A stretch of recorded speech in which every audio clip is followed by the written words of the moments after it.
बाबरी मस्जिद शहीद करने के मुलजमीन पर अदालती शिकंजा। बाबरी मस्जिद के मुलजमीन के खिलाफ इलाहाबाद हाई कोर्ट में पिटीशन दाखिल। सीबीआई की मकामी अदालत ने मुलजमीन को दी थी क्लीन चिट। अयोध्या के रहने वाले हाजी महबूब ने हाई कोर्ट में दाखिल की पिटीशन। आडवाणी, जोशी, उमा भारती समेत तमाम मुलजमीन की बड़ी मुश्किलें। क्या है पूरा मामला, देखिए हमारी लखनऊ से ये रिपोर्ट। बाबरी मस्जिद शहीद करने वाले मुलजमीन को फिलहाल राहत मिलती नहीं दिखाई दे रही है। मकामी अदालत ने जिन मुलजमीन को क्लीन चिट दे दी थी, उस फैसले को अब इलाहाबाद हाई कोर्ट की लखनऊ बेंच में चैलेंज किया गया है। बाबरी मस्जिद शहीद करने के मुलजमीन में बीजेपी के senior leader Lal Krishna Advani, doctor Murli Manohar Joshi, Uma Bharti, Vinay Katiyar, Kalyan Singh समेत 31 लोग शामिल हैं। मुलजमीन के खिलाफ बाबरी मस्जिद के पैरोकार रहे अयोध्या के हाजी महबूब ने इलाहाबाद हाई कोर्ट में पिटीशन दाखिल की है। वाज़ेह रहे कि 6 दिसंबर 1992 को बाबरी मस्जिद शहीद कर दी गई थी। सीबीआई की खुसूसी अदालत ने 28 साल तक चले इस मुकदमे का फैसला 30 सितंबर 2020 को सुनाया था।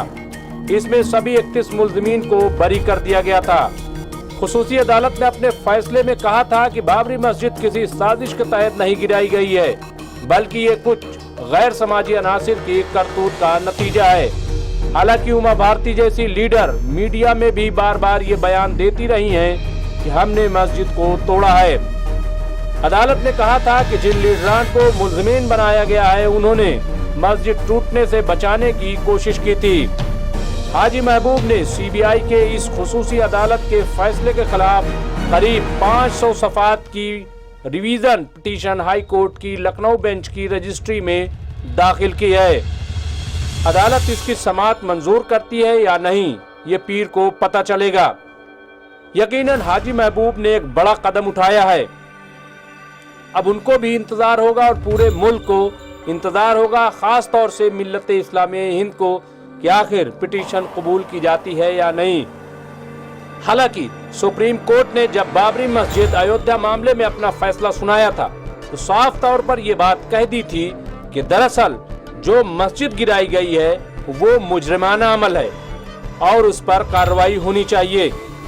इसके बावजूद एक भी फर्द को इस मामले में सजा नहीं मिली, बल्कि सीबीआई की खुसूसी अदालत ने ये कहा कि मुलजमीन पर जो इल्जाम लगाया गया है ये गलत है, क्योंकि ये लोग तो मस्जिद को तोड़ने वालों से बचा रहे थे।